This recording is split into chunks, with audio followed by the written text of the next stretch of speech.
Sahabat YKB, jumpa kembali dalam acara Krida Bagimu Negeri, kerjasama Yayasan Komunikasi Bersama dengan Universitas Kristen Krida Wacana. Ukrida tempat yang tepat untuk menyiapkan masa depan bagi anak Anda bila Anda sebagai orang tua, dan masa depan bagi Anda bila Anda sebagai kaum muda. Acara ini mengangkat berbagai tema yang kita hadapi sehari-hari dengan melihatnya dari berbagai perspektif keilmuan seperti kesehatan, psikologi, ekonomi, sosial, dan tentu saja dalam perspektif iman Kristen. Pada episode kali ini kita mengambil judul Rencanakan Keuangan Anda. Rencanakan Keuangan Anda. Dan bersama dengan kita sudah hadir di studio Ibu Frederica Colin, SEMM. Selamat datang di studio Ibu Fredela Colin. Saya panggilnya Ibu Colin ya? Ibu Colin. Ibu Colin ini mengambil S1 akuntansi, S2 manajemen keuangan khususnya ya di Unpar, dan sementara ini sedang menyelesaikan disertasi di Binus University dan mengajar full time saat ini di Ukrida. Benar. Ada berbagai macam achievement yang sudah Ibu Colin capai ya, dan juga banyak sertifikasi-sertifikasi yang berkaitan dengan bidang yang saat ini Ibu Colin tekuni. Bu, kita sedang membahas rencanakan keuangan Anda. Ini pas untuk semua sahabat, pas juga buat saya. Baiklah, Ibu Colin, kita mau mulai dengan mengapa mesti merencanakan keuangan gitu. Ya, jadi kan setiap orang itu pasti punya siklus kehidupan ya, pasti dari lahir sampai nanti kembali ke Tuhan itu ada fase-fase yang harus dilewati ya, mulai dari masa kanak-kanak, dari masa remaja, menikah nanti kalau yang mau menikah, kemudian nanti ada punya anak, masa bersama punya anak, dan masa tua gitu sampai kembali ke Tuhan. Itu semuanya perlu uang, maksudnya pasti di dalam fase-fase itu butuh uang, intinya begitu ya, sehingga kalau tidak direncanakan nanti bisa ya tidak terkelola dengan baik dan akhirnya bingung sendiri, pusing sendiri begitu ya. Memang kalau kita masa kanak-kanak kita enak, orang tua kita yang supply semuanya, orang tua kita yang sediakan kan. Iya. Nah, tetapi pada saat kita sudah bekerja dan juga atau misalnya amit-amit orang tua yang sudah tidak ada, kan dia bergantung pada dirinya sendiri. Nah, itu kalau tidak direncanakan banyak sekali bahayanya. Bisa-bisa kalau anak muda nih punya uang gajian atau enggak punya uang jajan pun bisa habis nggak tahu kemana. Kemudian tiba-tiba kaget gitu mau menikah, nggak punya uang buat menikah, nggak punya uang buat beli rumah, akhirnya tinggal kontrak sana sini. Kemudian yang paling parah itu biasanya masa tua. Orang punya penghasilan pada saat masa mudanya mungkin bisa kerja 2 shift, bisa kerja banyak gitu kan, penghasilannya banyak. Tapi pada saat masa tua itu terbatas. Ya. Bisa juga sih tetap berkarya sampai 60-70 kalau profesor ataupun CEO yang ini ya, tapi tidak semua orang seberuntung itu. Ya, jadi pensiun harus dipersiapkan. Ya. Nah, itu harus direncanakan sejak awal ya. Makanya harus direncanakan. Kalau tiba-tiba besok pensiun belum ada rencana ya kaget. Udah gitu tiba-tiba ya kehidupannya jadi seperti itu. Itu atlet biasanya kayak gitu. Pada masa mudanya berjaya, udah tuanya kalau tidak terpelihara dengan baik ataupun ya tidak dijamin negara ataupun dia tidak mempersiapkan ya biasanya ada yang jadi tukang sapu, ada yang apa dulu, ada yang seperti itu. Nah, jadi kita harus lihat bahwa siklus kehidupan itu besarnya itu dibagi 3. Ada usia yang sebelum produktif, masih muda ya, sebelum cari uang, itu yang masih anak-anak, masih meminta dari orang tua. Ya, itu awal, itu mungkin tidak terlalu perlu rencana keuangan.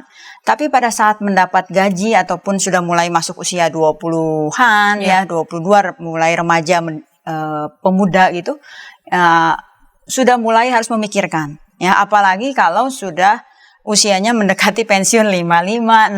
Wah, itu usia produktifnya atau yang tadi bisa bekerja aktifnya sudah hampir habis waktunya.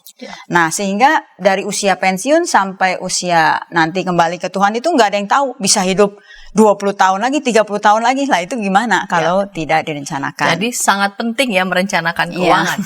Karena itu persisnya apa itu perencanaan keuangan atau seperti apa ya perencanaan keuangan itu yang mesti kita lakukan sedari muda. Ya, jadi sebenarnya kan rencana keuangan itu kan untuk membantu kita mencapai tujuan-tujuan kita ya dalam hidup ya.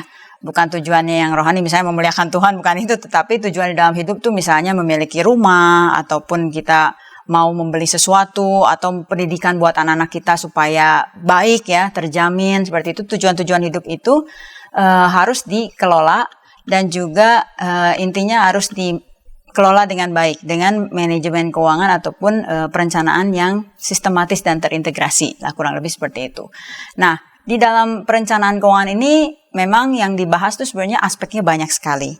Jadi mulai dari yang dasar-dasar nih, merencanakan anggaran ataupun mengatur uang kas sehari-hari begitu, sampai investasi, ada juga membahas tentang risiko dan asuransi, membahas tentang hibah waris ya, perencanaan pajak, itu besar sekali ya. Tetapi mungkin kita perlu mengetahui yang dasar-dasarnya dulu ya, nggak usah yang sampai ya agak mendalami investasi sampai dalam banget, nggak usah seperti itu, tapi minimal kita bisa lah merencanakan keuangan mulai dari yang dasar-dasar seperti itu, supaya ya kita bisa praktekkan dalam hidup kita ini tiap harinya. Jadi boleh dibilang tuh perencanaan keuangan yang kita lakukan secara pribadi lebih dulu. Ya. Secara pribadi. Apa yang mesti dilakukan ini? Tahap dasar gitu. Ya. Secara yang kita mesti lakukan dalam hal perencanaan keuangan secara pribadi. Gitu. Ya, sebenarnya kita cukup mencatat semua tentang keuangan kita. Ya, jadi kalau kita dapat uang gaji atau uang penghasilan dari manapun ya, bisa dari gaji, dari usaha, ataupun dari bunga, misalnya kita punya tabungan atau apa, semuanya dicatat sebagai pemasukan. Nanti setelah pemasukannya semua tidak ada yang terlewat, kita jumlahkan, nah berarti itu penghasilan kita. Ya, income kita setiap bulan ya, kita catatkan biasanya tiap bulan dah ya, kan gajian biasanya tiap bulan. Atau ya memang ada juga yang setahun, tapi lebih baik tiap bulan. Kalau setahun sepertinya sudah males buatnya juga kan. Nah, jadi biasanya pas terima gaji ataupun terima penghasilan apapun biasanya bulanan. Nah, itu dicatat. Nah, kemudian yang berikutnya catat pengeluarannya. Jadi kalau di dalam keuangan pribadi itu kita harus buat laporan keuangan pribadi namanya. Laporan keuangan pribadi itu isinya yang tadi pemasukan, laporannya ada dua, laporan keuangan untuk pemasukan pengeluaran sama neraca. Sebenarnya neraca kayak di perusahaan begitu, ada neraca ya.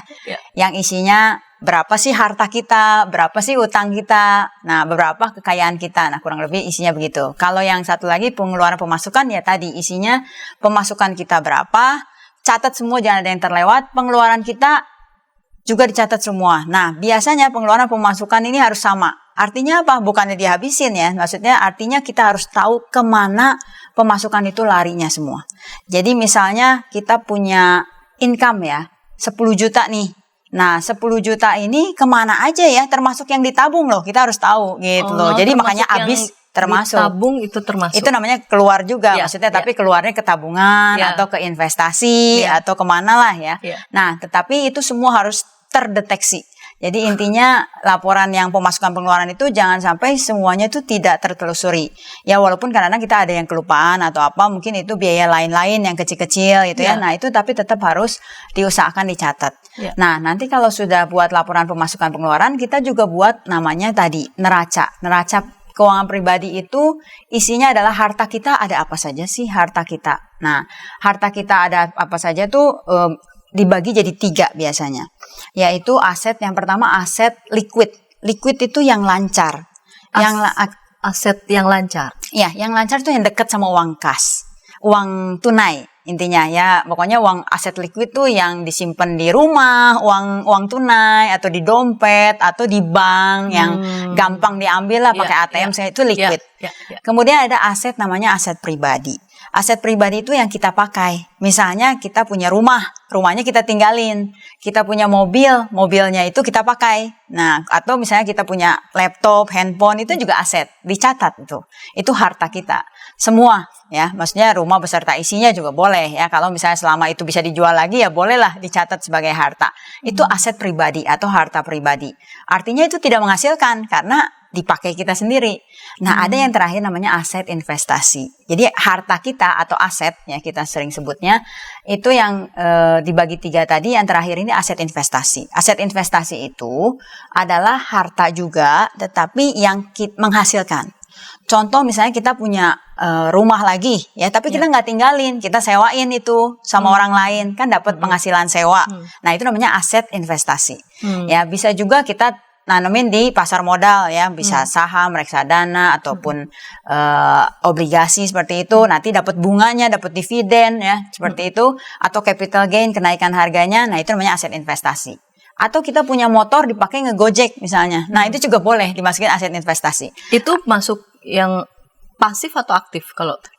Nah, kalau aset investasi, nah itu biasanya menghasilkan passive income namanya. Passive income. Kalau yang kita pakai tenaga, pakai kita suara, pakai kita ya pokoknya kita kerja ataupun kita usaha itu masih active income.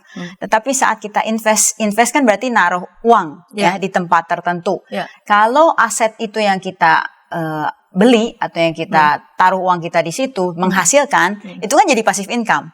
Ya kan? Ya. Walaupun orang kadang-kadang bilang ya beli emas gitu kan ya, beli emas. Nah, emas ini kan sebenarnya nggak tiap bulan ngasilin ini kan income kan, tetapi kan itu bisa dijual dan ada selisihnya. Capital gain. Makanya emas masih bisa dibilang sih sebagai aset investasi. Tapi tidak terlalu produktif. Karena kalau yang produktif yang seperti tadi tiap bulan itu memberikan yang tiap bulan hasil gitu ya, memberikan passive income. Itu lebih produktif. Berarti yang termasuk yang produktif berarti gaji bulanan boleh kita katakan. Betul. Seperti itu ya. Ya, gaji atau dari usaha misalnya toko, buka toko atau misalnya dia ya bekerja di mana begitu ya. Seperti itu. Active income. Ya. Nah, untuk mencatat ini kan urusan catat mencatat ini kan ada yang detil begitu, ada yang enggak nih. Saya ada yang detil, ada yang enggak. Itu bagaimana untuk apa ya? Untuk apa? Tipsnya ya. Untuk apa secara apa ya? Kita ingat begitu. Kamu harus mencatat semuanya, lalu kemudian bisa memperhatikan begitu mana yang masuk, mana yang keluar supaya nanti jadinya malah enggak merugikan. Ya, betul. Pertama kali saya coba buat memang manual pakai tangan itu pakai kalkulator udah lelah banget ya. Tetapi sekarang apps sudah banyak banget. Ya, untuk mengelola uang, mengelola kas itu, money manager atau apa begitu ada di dalam apps di dalam yang free yang bisa di-download di mana begitu di Play Store atau di iStore yang gampang dipakai di handphone kita. Kita tinggal input aja, asal yang penting komitmen rajin tiap hari input begitu.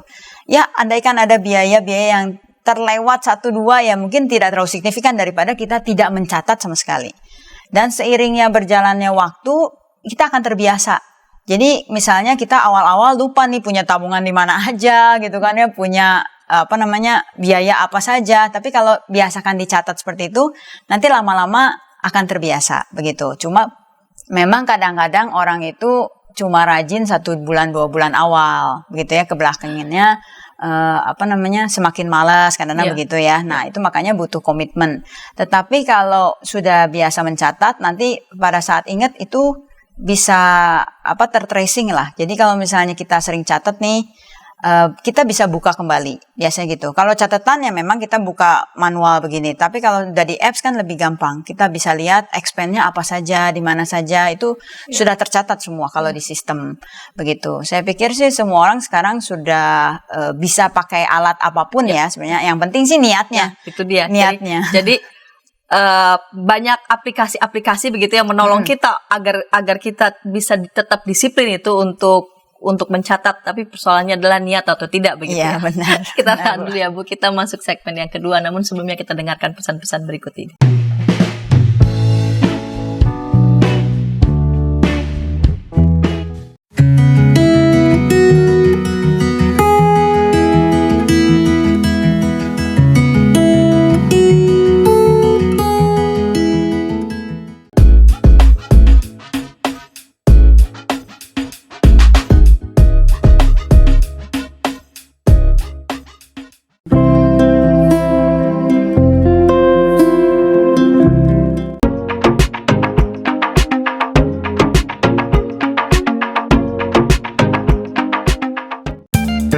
sahabat, mari dukung pelayanan dan pekabaran Injil melalui YKB dengan membagikan link acara ini kepada sebanyak mungkin orang. Dukungan juga dapat saudara lakukan dengan mentransfer dukungan finansial ke rekening BCA ke nomor 450 305 2990 450 305 2990 atas nama Yayasan Komunikasi Bersama.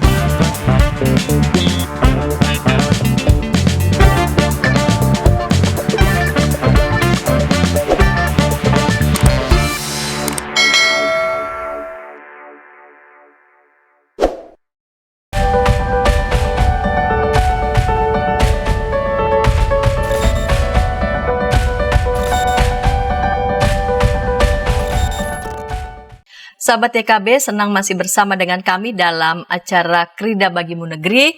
Pada episode kali ini kita mengambil judul Rencanakan Keuangan Anda, dan saat ini kita sudah tiba di segmen yang kedua bersama dengan Ibu Fredela Colin, SEMM, saat ini mengajar full di Ukrida. Ibu Fredela pasti akan merespon semua pertanyaan ataupun hal-hal yang ingin sahabat tanyakan berkaitan dengan tema yang kita angkat pada episode kali ini. Ibu Colin, kita masuk ke segmen yang kedua. Tadi di segmen yang pertama Ibu mengatakan betapa pentingnya merencanakan keuangan dan betapa pentingnya mencatat. Dan harus ada niat ya. Jadi kemudahan-kemudahan sana sini sebagai tools bagi kita untuk mencatat keuangan sudah ada. Tapi persoalannya niat atau tidak.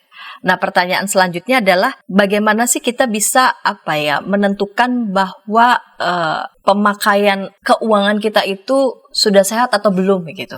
Ya. Apa-apa saja yang harus diperhatikan gitu. Ya, ini lanjutan dari yang tadi ya. Jadi seperti saya bilang kita harus buat 2 laporan tadi. Nah, dari laporan yang pemasukan dan pengeluaran serta neraca, itu nanti kita bisa menilai kesehatan keuangan kita. Ya, contohnya misalnya kita bisa menghitung namanya rasio tabungan. Rasio tabungan itu perbandingan berapa sih yang ditabung dari penghasilan kita. Ya, misalnya contoh penghasilan kita 10 juta nih. Nah, kita kadang-kadang sempet nggak nabung misalnya setiap bulannya, ya kadang-kadang nabungnya bisa lah cuma 100.000 gitu kan, itu berarti hanya 1% ya, 1% dari 10 juta. Nah itu kurang. Nah jadi rasio tabungan ataupun investasi bisa diasumsikan sama lah, menabung atau berinvestasi ya.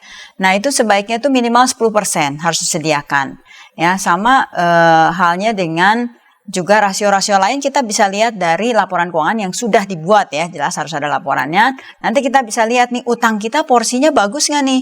Ya. Jangan sampai dari harta kita nih itu semuanya utang. Jadi punya rumah semuanya KPR, atau enggak misalnya punya mobil itu juga ngutang. Jadi intinya dari semua harta kita tuh misalnya 80%-nya itu dibiayain hutang semuanya. Nah itu kan berarti tidak sehat. Ya. Jadi utang bukan berarti nggak boleh ya? Boleh ya, kalau untuk yang produktif. Zaman sekarang, aduh rasanya tidak mungkin tidak berhutang begitu ya. Iya. Tetapi harus diperhatikan tadi tujuannya ya, berhutang itu untuk apa. Jadi kalau misalnya kita memang mau beli rumah, tidak mungkin cash, tidak mungkin bayar tunai, ya pasti harus minta bantuan bank ya untuk membantu kita ya melalui KPR bisa memperoleh rumah. Tapi kita harus mengukur tadi utang kita ini, biasanya bank juga akan menyeleksi juga.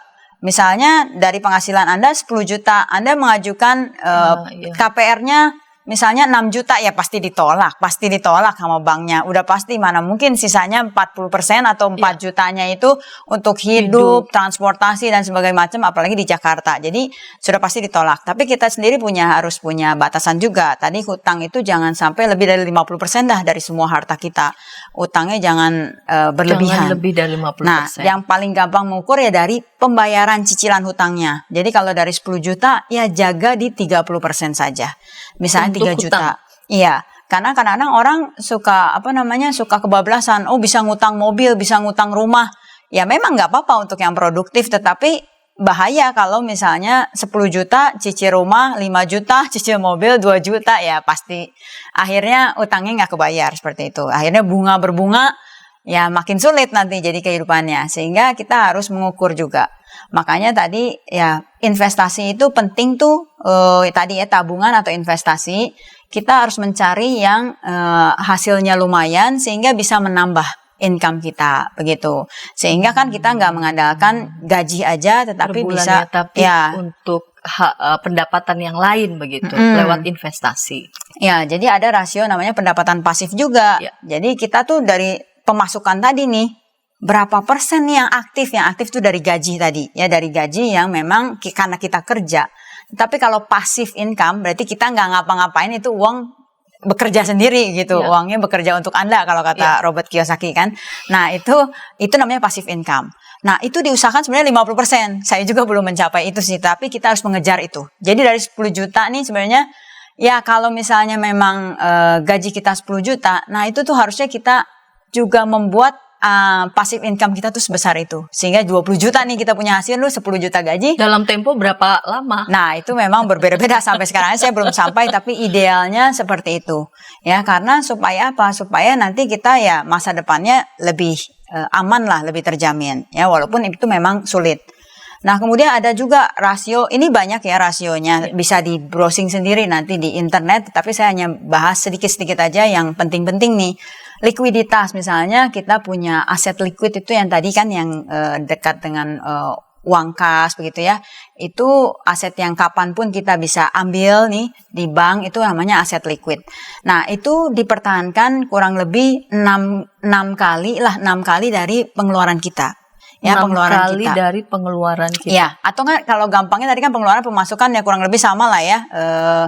Di situ misalnya 10 juta lah kita ambil, berarti kita punya uang liquid tuh 60 juta. Supaya apa? Sebenarnya batasnya 3 sampai 6 bulan sih. Jadi 30 sampai 60 juta. Supaya apa? Kalau misalnya tiba-tiba kita nggak bisa bekerja selama 3 bulan sakit, atau misalnya di PHK, atau misalnya kita punya waktu bertahan 3 sampai 6 bulan. Begitu. Semacam cadangan. Cadangan, ya. Tapi tidak usah terlalu banyak aset liquid itu. Yang tadi yang saya bilang itu di uang kas, di dompet, di tabungan yang bisa diambil di ATM setiap saat, itu nggak usah terlalu banyak. Karena kalau ditaruh di situ tidak produktif aset kita. Sehingga yang tadi misalnya cukupnya nih kita gaji 10 juta ya 3 sampai 6 bulan 30 sampai 60 juta lah. Nah, tapi kita taruh di situ sampai 200 juta. Nah, itu kan tidak produktif. 200 juta diem aja di karena stuck di situ saja stuck di ya. situ. Nah, itu bisa dipindahkan nanti. Jadi 60 juta cukup, berarti ada 200 juta nih. Berarti 140-nya pindahkan dong ke aset yang investasi begitu, supaya tadi menambah passive income. Ya akhirnya juga kita bisa kelola untuk yang lainnya. Jadi banyak rasio-rasio yang bisa kita lihat untuk menilai kesehatan keuangan kita dari laporan keuangan yang sudah kita buat. Ya, begitu. Tadi Bu Colin menyebut beberapa kali ya passive income. Betapa itu juga dibutuhkan selain yang aktif begitu ya. Seberapa urgentnya itu katakanlah dibutuhkan, ataukah masuk tahap keharusan? Iya. Kalau urgent mendesak sebenarnya kelihatannya enggak, karena ini memang buat jangka panjang ya. Kalau yang tadi ya passive income untuk investasi itu kan kita harus lihat untuk jangka panjang. Buat misalnya pendidikan anak, seperti saya punya anak 2 nih, harus direncanakan kan, dia masuk SD mahal nih, masuk SMP mahal. Jangan kaget pada anaknya udah mau masuk SMA, kita nggak ada uang nih buat bayar uang pangkal, istilahnya uang masuk sekolah kan, itu orang tuanya nggak bertanggung jawab banget gitu kan, kalau sampai anak mau sekolah kita nggak siap. Nah seperti itu sebenarnya jangka panjang, jadi nggak urgent tapi important. Jadi mungkin mendesak sih nggak butuh besok nih, nggak, tetapi itu penting sekali diperhatikan. Jadi makanya mengantisipasi ya masa depan. Ya, jadi kalau misalnya kita mikir, oh kita masih muda nih 20-30-an ya, investasinya nanti aja pada saat udah banyak uangnya, atau enggak pada saat udah mau deket-deket pensiun, ya terlambat aja itu. Ya kalau syukur-syukur ya uangnya memang nggak berseri ya, nggak berseri itu banyak banget, itu sih ya mungkin nggak terlalu signifikan ya merencanakan atau enggak. Tetapi untuk kita yang normal nih, kalau saya seperti saya bekerja mengandalkan gaji, itu penting sekali merencanakan ya. Apalagi kalau belum punya rumah ya, belum punya, ini penting banget. Nggak mungkin kita punya anak terus dibawa pindah-pindah terus karena sewa-sewa melulu kan. Iya, nggak sehat untuk anak. Iya, juga, nggak sehat. Nah, makanya di sini penting sekali yang tadi menabung investasi. Kalau menabung itu saya istilahkan untuk kalau anak-anak masih uang jajan deh, ajarinnya menabung. Tapi saat punya gaji itu lebih baik investasi. Kalau nabung kan kita sisihin aja kan, kita nggak peduli itu uang berbunga-bunga atau menghasilkan atau enggak kan kita nggak peduli, pokoknya kita simpenin. Tapi kalau investasi lain, kalau investasi itu bunga berbunga, artinya uang kita tuh berbuah terus aja, bertambah banyak begitu. Nah, tadi kan harus dijaga dari laporan kesehatan kita, sudah kita tahu nih tabungan kita kurang nih, kita harus tingkatin. Nah, tetapi banyak juga yang yang nggak cukup nih, ya kan, nggak cukup. Nah, kalau nggak cukup itu bisa dengan meningkatkan penghasilan atau mengetatkan pengeluaran. Pasti begitu caranya. Jadi hanya ada dua itu aja. Penghasilan ditingkatkan ya dengan bekerja keras pastinya ya. Biasanya kita kerja 8 jam sehari ya pasti harus nambah. Ya kan, nambah pekerjaan di luar kerjaan kita utama. Itu bisa ya. Nah, kemudian kalau sudah kerjanya udah mentok nih, udah waktu udah habis, udah tenaga udah dipakai semua, ya berarti pengeluarannya dihemat. Dan itu pasti bisa. Kalau pengeluaran itu kan konsumsi gimana gaya hidup ya. Kita makan bisa memilih mau makan di mall atau makan di kaki lima seperti itu ya. Nah, makanya di sini ada batasan-batasan namanya anggaran. Jadi kalau teman-teman itu ingin mengatur keuangannya ya harus dianggarkan. Konsumsi kita nih udah berapa dari gaji kita? Normalnya sih 60% harusnya habis. Katakanlah maksudnya kurang dari 60 ya. Awal nih kita pendapatan katanya tadi ya 10 juta. Yang porsi paling besar katakanlah untuk konsumsi itu seberapa persen sih? Ya, 60%. 60%. Nah, ya, 6 juta itu udah maksimum. Jangan lagi konsumsi lebih dari itu. Kalau enggak itu harus berarti dikurangi. termasuk jajan-jajan, hangout, rekreasi. Termasuk biaya pendidikan, tadi biaya rumah tangga, ya benar, transportasi itu udah termasuk, itu 60%. Kalau misalnya ini nggak bisa nih, saya tetap 80 atau 90%, berarti penghasilannya kurang, atau itu harus diturunin, ada biaya-biaya yang memang nggak perlu. Yang perlu kan pendidikan, makan, kan. Kalau hiburan itu ya bisa juga, tapi bisa juga enggak gitu kan. Bisa jadi kita butuh banget, bisa jadi enggak. Atau hiburannya dipilih, mau hiburan yang mahal sekali apa? Iya, atau jalan-jalan doang gitu kan. Alternatifnya banyak begitu ya. Di Citayam gitu ya. Jadi jangan lebih dari 60%. Iya. Baru kemudian setelah itu langsung ke dana cadangan atau langsung investasi sekian persen? Jadi begini, 60% itu maksimum loh ya. Jadi sebenarnya dari uang kita misalnya 10 juta, kita yang pentingnya prioritasnya apa dulu. Kalau kita memang orang Kristen ya perpuluhan dulu ya. Kalau mungkin agama lain ada zakat ya itu didahulukan. Karena kalau tunggu sisa akhirnya nggak ada gitu kan. Jangan itu jadi sisa begitu. Iya, jangan sisa, disediakan, bukan disisakan ya. Jadi itu dulu misalnya 10%, udah tinggal 9 juta. Nanti 9 juta kita lihat punya hutang atau enggak. Kalau hutang punya lebih baik diselesaikan itu dulu. Jangan sampai nanti nggak ada buat bayar hutang ya diambil lah nanti rumahnya apa segala macam. KPR ataupun utang-utang yang lain dilihat aja. Tadi kan batasnya 30% ya, jadi 3 juta nih. Kalau ada yang lebih dari itu, lebih baik jual aset cepat lunasin aja. Karena cicilan itu tidak sehat kalau di atas 30%. Jadi 3 juta tadi misalnya dari 10 kan, 3 juta sudah buat bayar hutang. Kalau nggak ada itu, jangan lebih dari itu. Kalau nggak ada lebih bagus. Berarti kita ya udah cukup mapan lah ya. Nah, kemudian kalau misalnya masih ada sisa ya tadi investasi asuransi boleh kalau mau ya. Nah, kalau investasi wajib sih kalau menurut saya wajib itu 10% lah minimal 1 juta. Nah, sisanya baru biaya hidup. Ya, diatur-atur begitu. Seperti tadi saya bilang, kalau nggak cukup ya memang harus mencari tambahan ya. Tambahan itu banyak sekali lah. Ya, mau jualan online ataupun apa. Karena waktu aja yang kita nggak bisa manage dengan baik. Sehingga penghasilan kita tuh ya cuma segitunya. Kalau nggak karena malas ya manajemen waktunya kurang baik. Tapi kalau kita rajin dan memang ya menggunakanlah semua talenta yang Tuhan berikan sih harusnya bisa ya. Nah, kalau memang kita punya keterbatasan benar-benar nggak bisa meningkatkan pemasukan ya berarti gaya hidup ataupun tadi pengeluarannya kalau dipangkas. Pengeluaran yang mesti dicek-cek lagi ya. Dicek lagi dari rapor tadi sehat nggak nih keuangan kita, dicek lagi begitu. Jadi itu idealnya ya. Jadi idealnya. Sama yang pokok begitu ya, termasuk hutang itu kan pokok yang harus dibayar ya. Maksimum 60%.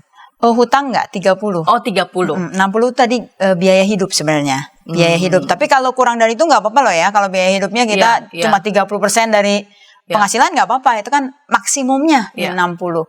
Nah, jadi nggak bisa langsung dijumlahin seperti tadi, misalnya 10 tambah 30 tambah 60, terus sisanya investasinya jadi lebih dari 100% kan, kalau Ya, dijumlahin ya. begitu aja. Tetapi kan ada yang minimum, ada yang maksimum. Biaya hidup tuh maksimum 60%, nggak usah kita 30% dibiayain, dibuang-buang supaya jadi 60, enggak. Itu maksimum ya. Tetapi kalau investasi atau perpuluhan itu minimum 10 ya. Kalau mau perpuluhannya 30% boleh. Ada yang perpuluhannya banyak itu kan 50% boleh. Tetapi minimum itu 10%. Ya, jadi seperti itu, ada yang minimum, ada yang maksimum. Hutang itu maksimum 30. Kalau 0 lebih bagus lagi, begitu. Ya, jadi kita punya batas bawah, punya batas atas. Investasi, tabungan, ya investasi deh saya bilangnya itu 10 lah. 10% baiknya. Lebih bagus. Kalau 50% bisa ditabung semua, bisa diinvestasikan, itu lebih baik lagi. Baik, Bu Begitu. Colin, kita tahan dulu ya. Kita masuk ke segmen ketiga, namun sebelumnya kita dengarkan pesan-pesan berikut ini.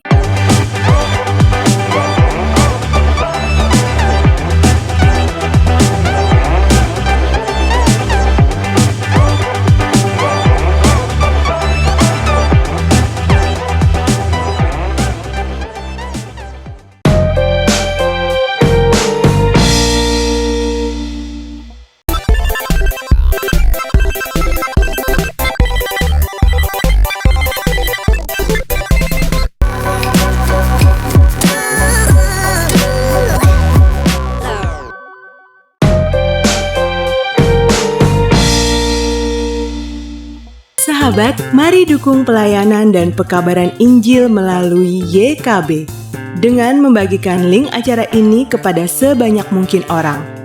Dukungan juga dapat saudara lakukan dengan mentransfer dukungan finansial ke rekening BCA ke nomor 450 305 2990 450 305 2990 atas nama Yayasan Komunikasi Bersama.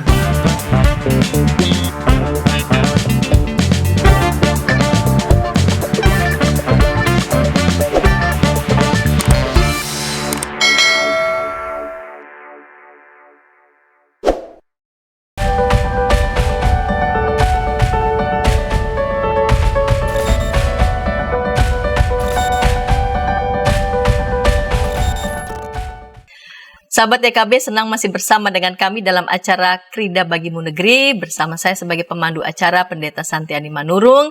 Dan kita sudah tiba di segmen yang ketiga. Jika di antara para sahabat mau menanyakan ya suatu yang berkenaan dengan judul yang saat ini kita sedang bahas, rencanakan keuangan Anda, bersama dengan Ibu Fredela Colin. Ibu Colin pasti akan memberikan respon untuk pertanyaan para sahabat. Ibu Colin, kita saat ini sudah tiba di segmen yang ketiga. Ya, jadi kan rencanakan keuangan Anda ini kan berkaitan dengan fakta hidup ya. Kita tahu lahir, lalu kemudian ada saat-saat kita produktif, tapi juga ada masa kita tua nanti begitu. Apakah mungkin di usia tua itu semacam kita berhutang ataupun melanjutkan hutang yang produktif waktu masa produktif itu kita katakanlah belum sempat lunasi begitu. Ya, sebaiknya itu dihindari ya. Walaupun memang pasti ada yang mengalami seperti itu ya, tetapi kalau kita merencanakan keuangan sejak dini ya, sejak kita punya penghasilan, harusnya sih bisa diatur utang itu harus sudah 0 pada saat pensiun, sudah habis. Karena masa pensiun itu kan kita penghasilannya turun drastis ya, kecuali kalau memang punya ya tadi passive income-nya banyak sekali ya, mungkin tidak menurun, tapi kan aktif income kita hilang kalau pensiun ya. Kalau kita dipekerjakan lagi oleh perusahaan yang mau menerima lansia, tapi kalau tidak kan anggapnya kita di rumah nih. Dan hidup pensiun itu nggak ada yang tahu berapa lama, ya kan? Nah, kalau misalnya kita penghasilannya turun, hutang masih ada, ya itu pasti tidak nyaman dan ya pusing lah setiap hari begitu kan, tidak bisa menikmati masa pensiun, masa tua dengan baik gitu. Sehingga harus sudah 0 kalau utang sih sebenarnya ya, kalau kewajiban apapun harus sudah 0 ya. Bahkan malah supaya kita bisa mempertahankan gaya hidup ataupun bisa hidup normal lah seperti waktu masa kita produktif, di masa pensiun itu kita harus sudah punya persiapan tadi ya, active income-nya itu sudah setara dengan si passive income. Artinya ya kalau passive income-nya kalau active income-nya nggak ada pun ya kita passive income-nya bisa hidup inilah nyaman lah begitu ya. Kalau mau minum misalnya ngopi di mall tiap hari juga bisa begitu kan. Jangan waktu kita bekerja kita bisa minum kopi yang mahal-mahal gitu kan waktu bekerja, tapi waktu pensiun minumnya buat sendiri di rumah atau hanya air putih saja gitu kan, walaupun kita sebenarnya pencinta kopi misalnya. Nah, jadi untuk mempertahankan gaya hidup seperti itu ya harus direncanakan ya dengan cara tadi investasi tadi. Ya, jadi utang kalau bisa sudah dilunasi sebelum masa pensiun. Bahkan hutang itu secepatnya deh. Kalau misalnya kita memang sudah tidak butuh lagi misalnya buat beli rumah atau beli mobil, ataupun kalau sudah memang tidak ada, beda sama utang usaha ya. Kalau kita punya perusahaan beda lagi utangnya. Tapi kalau pribadi itu kalau kita sudah tidak ada yang urgent lagi ya ngapain berhutang lagi ya begitu. Jadi pensiun harus sudah siap sih. Kalau begitu kapan idealnya begitu mulai berinvestasi supaya setidaknya di masa tua begitu ya bisa katakanlah menikmati masa tua dengan layak. Ya. Kalau misalnya dibilang kapan tuh pasti sedini mungkin saat kita mulai punya penghasilan. Tapi kalau yang sekarang misalnya baru dengar dan belum investasi ya mulai saat ini, hari ini juga begitu ya, cari investasi. Nah, tetapi berinvestasi kan tidak bisa sembarangan juga ya, harus tahu, mampu, mengerti begitu ya. Nah, itu mulai dipelajari atau bertanya juga bisa ya, bertanya dengan orang-orang yang paham atau mungkin membaca di sumber informasi manapun ya, itu bisa melihat. Jadi harus tahu produk-produk investasi, harus tahu mengenal apa saja produk keuangan dan profil risiko kita. Kemudian harus melihat pilihan-pilihan investasi ada apa saja begitu. Nah, itu harus diperhatikan. Jadi investasi ya segera mungkin. Ya. Untuk yang Ibu Colin sampaikan, sahabat bisa melihat begitu ya tayangan kami sewaktu Henry menyampaikan tentang investasi. Ibu Colin, ini kita tiba di segmen ketiga. Ibu bisa meringkas ataupun merangkum hal-hal yang tadi Ibu sudah sampaikan dari segmen yang pertama, dan semacam tips yang bisa sahabat katakanlah lakukan dalam rangka untuk merencanakan keuangan. Ya, jadi sebenarnya jangan lupa tadi ya mencatat ataupun memperhatikan uang kita itu, kalau kata orang watch your money like an eagle ya. Jadi kita harus, uang kita tuh jangan dibiarkan kemana aja, nggak tertracing atau nggak tahu jejaknya kemana. Kita harus tahu kemana uang kita, dan kalau dicatat lebih bagus supaya kita bisa mengetahui berarti dari porsi kita ini, catatan kita ini sudah sehat atau belum ya. Dan catatan kesehatannya bisa nanti dilihat di di internet atau dimanapun, berapa sih porsi-porsinya. Dan kalau bisa jangan bergantung pada active income saja. Passive income itu penting lah untuk ditingkatkan ya dengan cara investasi tadi ya. Dan investasi juga sebaiknya tidak hanya di satu saja. Misalnya saya demennya nih investasi emas doang, beli emas terus sampai banyak, ya nggak begitu. Jadi kita harus melihat banyak sekali pilihan investasi ya, baik yang real investment, yang investasi fisik, ataupun yang investasi finansial atau keuangan tadi ya, surat-surat berharga ya, saham, obligasi, reksadana, ataupun bisa properti begitu kan kalau memang dananya cukup. Nah, itu jadi penghasilan kita itu dari berbagai sumber ya, dan investasi kita juga di berbagai, karena risikonya beda-beda. Kalau kita diversifikasi itu risikonya lebih mengecil. Terus tadi hutang, jangan beli yang nggak penting, yang membuang-buang utang, tapi kita sebenarnya nggak perlu gitu ya, memberi barang konsumtif seperti ganti-ganti handphone terus, atau enggak misalnya membeli barang-barang mewah tapi sebenarnya nggak penting gitu loh, misalnya kalung, tapi bukan yang kita berlebih gitu, memang kita maksudnya membutuhkan untuk yang lain, tapi kita dipaksakan gitu beli kalung, sepatu, tas mewah, padahal kita nggak butuh begitu. Itu harus dihindari. Dan kemudian investasi diprioritaskan bukan dari sisa tadi ya termasuk perpuluhan, termasuk itu, jadi didahulukan, baru sisanya untuk biaya-biaya yang lain. Dan anggaran, jangan lupa anggaran tadi juga sama, penting sekali melihat anggaran kita udah benar belum nih. Misalnya tadi konsumsi dari gaji kita lebih dari 60% nggak nih? Kalau 60% berarti harus diatur ulang di bawah itu. Kalau di bawah sih udah aman, berarti 30% hanya untuk biaya hidup ya berarti aman sekali begitu. Hutang juga begitu, itu anggaran tuh berarti utang kita dilihat nih, cicilan utang ataupun bayar utang setiap bulannya kalau lebih dari 30 berarti harus warning, itu sudah hati-hati begitu. Jadi intinya semua aspek ya di dalam rencana keuangan kita harus dilihat. Bukan cuman ya melulu merhatiin investasi doang begitu ya, atau merhatiin yang biaya hidup aja, yang penting hidup aja deh, sebulan deh lewat deh, yang penting masih bisa makan aja. Nah itu kebiasaan ya, kadang-kadang orang yang bersyukur mungkin begitu kali ya, masih untung bisa makan gitu. Tapi kalau dalam rencana keuangan nggak begitu, jadi nggak semua nggak satu aspek yang diperhatikan, tapi menyeluruh. Semuanya harus diperhatikan, lebih begitu. Terima kasih Bu Colin. Sahabat, episode kali ini kita mengambil judul Rencanakan Keuangan Anda. Tetapi dalam yang kita bahas ini kita tidak sedang memusatkan hidup kita itu pada uang segala-galanya. Ya, jadi kita melihat uang ini ya sebagai sarana berkat yang Tuhan percayakan bagi kita agar hidup kita terpelihara dengan baik. Saya mau membaca dari Injil Lukas pasal 12 tentang orang kaya yang bodoh. Kemudian ia mengatakan kepada mereka suatu perumpamaan, katanya, ada seorang kaya, tanahnya berlimpah-limpah hasilnya. Ia bertanya dalam hatinya, apakah yang harus aku perbuat? Sebab aku tidak mempunyai tempat di mana aku dapat menyimpan hasil tanahku. Lalu katanya, inilah yang akan aku perbuat. Aku akan merombak lumbung-lumbungku dan aku akan mendirikan yang lebih besar.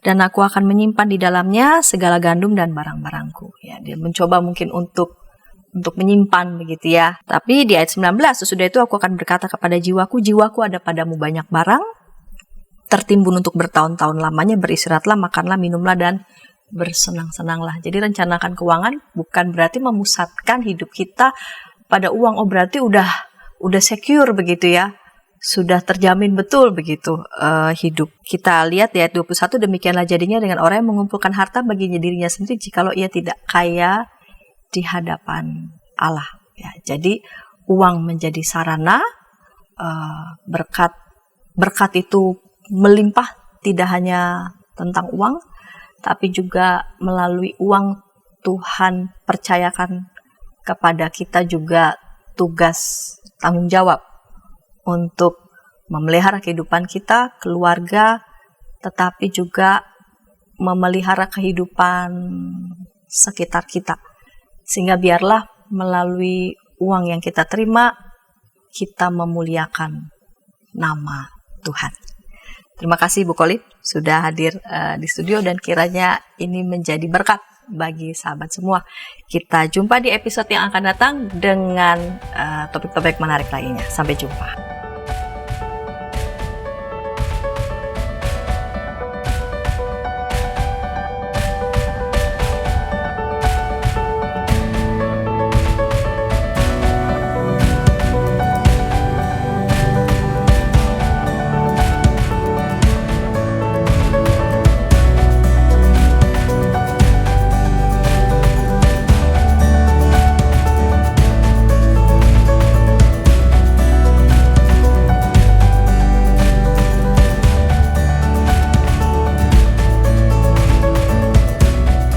Sahabat, mari dukung pelayanan dan pekabaran Injil melalui YKB dengan membagikan link acara ini kepada sebanyak mungkin orang.